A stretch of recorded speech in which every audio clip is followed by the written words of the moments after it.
Hello, everyone. This is Adam Tabera with Psychedelic Insights, and I hope you guys are ready for a very exciting interview today.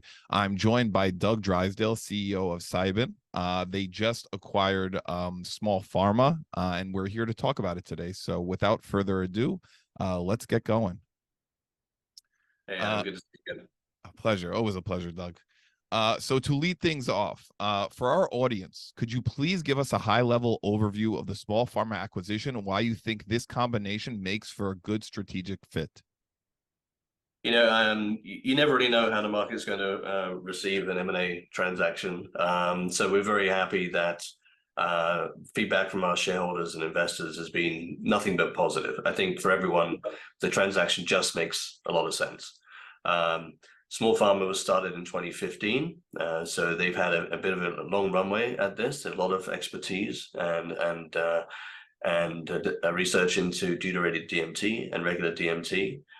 We've each been working adjacently. Remarkably, actually, there's really very little overlap between the two companies. We've been working on different analogs of deuterated DMT, different indications, and different routes of administration and formulations as well. So that means we have collectively a really large data set that we can put together. So rather than continuing to work adjacently like this and bumping along against each other, there's strength in this combination of combining the entire portfolio.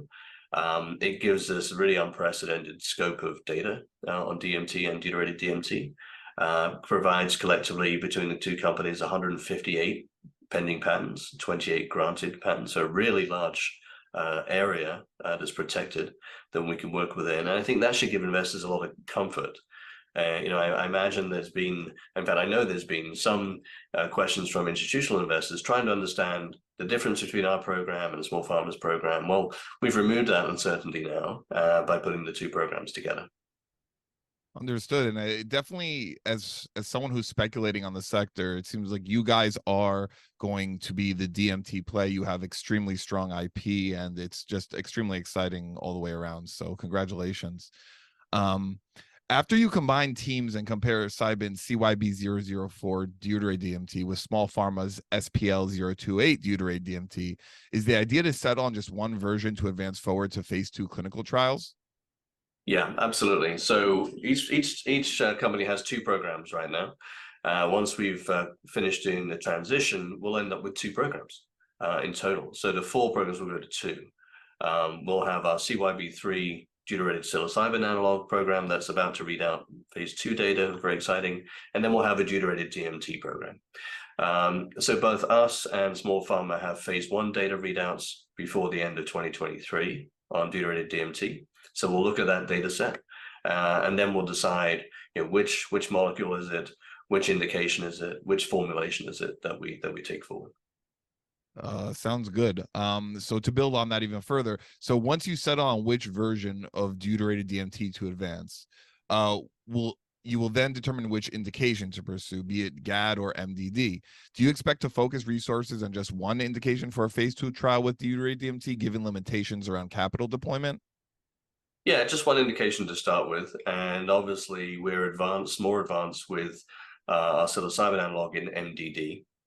So at Cybin, as standalone, we've been pursuing GAD, and the reason for that is one, we want access to the entire anxiety disorders market, and when you put them all together, anxiety disorders are the most prevalent set of mental health disorders. So it's a very large population. But GAD with depression, which is the subset we'll be looking at, has a very significant overlap with MDD in terms of diagnostic criteria and symptomology. There's maybe 70-80% overlap. And the great news is from Small Pharma's work with SPL026 is we know that DMT can be very effective in MDD. They had great data out of 6 months. So that's fantastic proof of concept for our entire deuterated DMT program. And we'll see whether we continue with GAD with depression. That's something we'll decide with the Small Pharma team once we put the teams together. Understood. And I feel like you touched this a little bit, but I want to just ask this. So, do you have any reason to believe that CYB003's deuterated psilocybin is better suited to treat MDD than deuterated DMT? And along those same lines, do you think deuterated DMT is better suited to treat GAD for psilocybin versus psilocybin? Sorry. Yeah, I think it's very hard to say is one better than the other. Nobody's done that side-to-side comparison. Obviously, we've seen COMP360 data in TRD. We're about to see CYB3 data in MDD, which we're very excited about. And then, of course, we have the small pharma DMT data set in MDD. But it doesn't really make a lot of sense to have two products targeting the same exact population.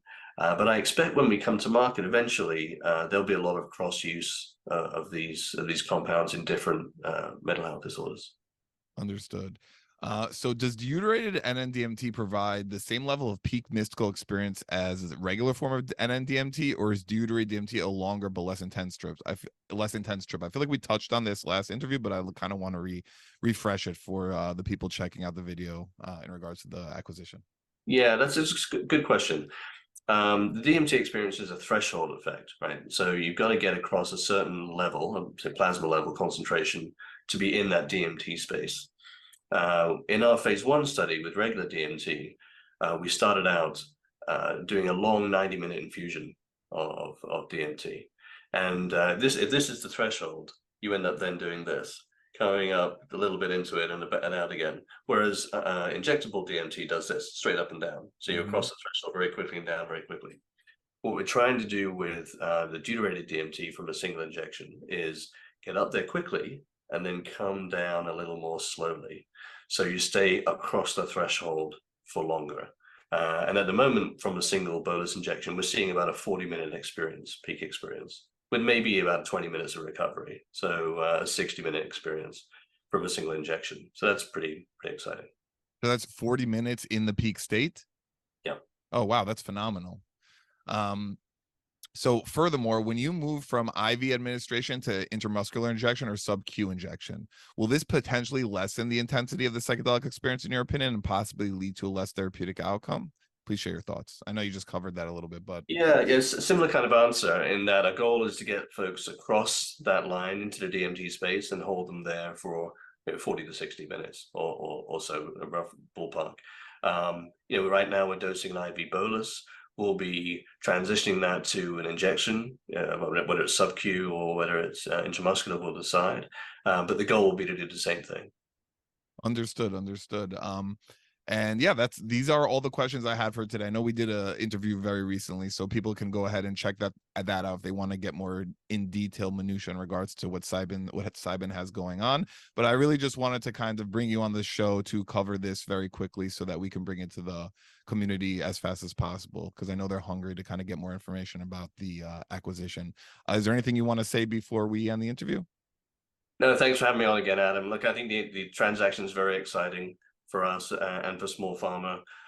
Two great teams that we'll be putting together, really consolidating our expertise and IP in the DMT space.